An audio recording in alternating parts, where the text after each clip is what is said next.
چھوٹے چھوٹے بچے ویسے تو قسمت میں جس کی ہے وہ کہیں بھی پڑھے، لیکن یہ چھوٹے چھوٹے بچے جو قرآن کریم سنا رہے ہیں، یہ کیا آپ کے لیے نعمت نہیں ہے؟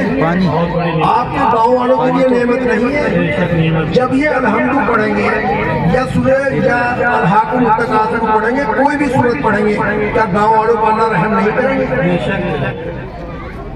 تو بزرگوں اور دوستوں، ان بچوں کو دیکھ کر ہمیں اپنی حالت تبدیل کرنی چاہیے۔ مجھے اس گاؤں میں آ کر بڑی خوشی ہوئی، اس مارکٹ کے حالات جو گاؤں کے سنے جس حساب سے تھے اور اللہ تعالیٰ نے جس حساب سے بنا دیے، تو بڑی حیرت ہو رہی سن کر بھی۔ اللہ تعالیٰ سے دعا ہے کہ وہ اور زیادہ ترقی عطا فرمائے اور اس مدرسے کو عمر میں برکت عطا فرمائے۔ کتنا عمدہ نظام قائم کر رکھا ہے مدرسے۔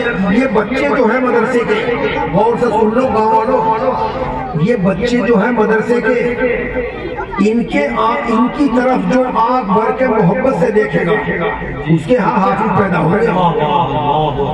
جو ان کے سر پر ہاتھ رکھے گا، ان کو مشورہ دے گا، ان پہ 1 روپیہ خرچ کرے گا یا ان کو مطلب کوئی بھی کسی طرح کی مدد پہنچائے گا، اس کے گھر میں ضرور حافظ پیدا ہوں گے، تجربہ کرے۔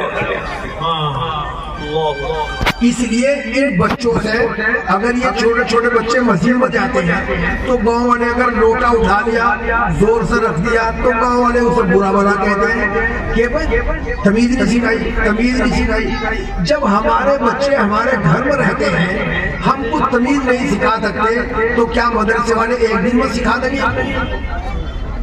تو بزرگوں اور دوستوں، آپ کے یہاں یہ چشمہ جاری فرما دیا ہے اللہ تعالیٰ نے۔ اب اس چشمے کی حفاظت آپ کی ذمہ داری ہے، یہ چشمے کی حفاظت آپ کی ذمہ داری ہے۔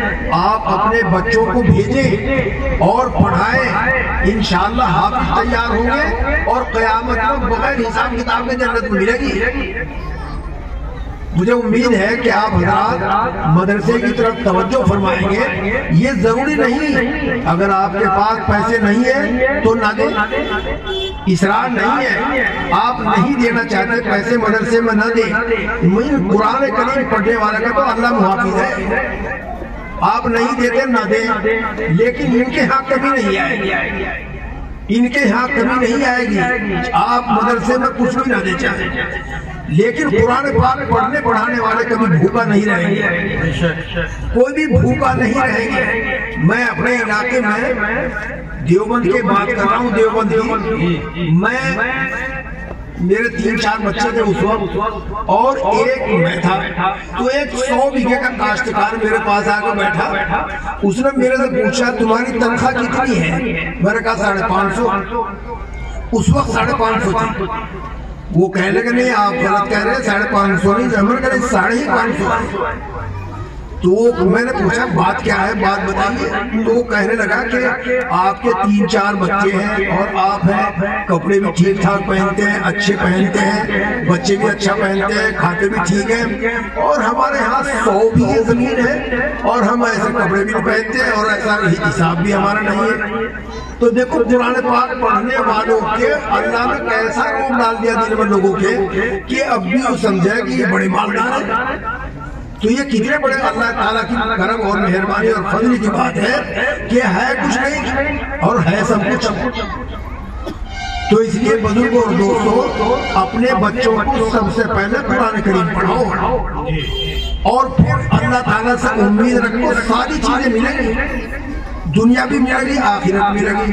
اور دنیا میں جو بچہ آپ کا وہ پڑھاتا ہے، کیا نام ایم اے بی اے پڑھا ہوا ہے، اس کا اور اس کا جو قرآن پاک کا حافظ موازنہ کر لینا، یہ خوشحال رہے گا، وہ اتنا خوشحال نہیں رہے گا۔ ویسے قسمت کی بات ہے، اللہ تعالیٰ کسے کیا کرتے ہیں، ایسے بھی حالات ہوتے ہیں، لیکن قرآن کریم پڑھنے والا کبھی پسماندہ نہیں رہے گا۔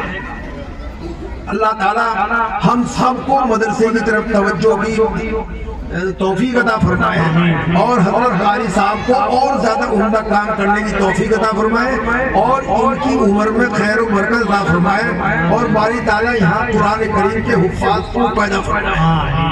وآخر دعوانا ماشاءاللہ ماشاءاللہ بہت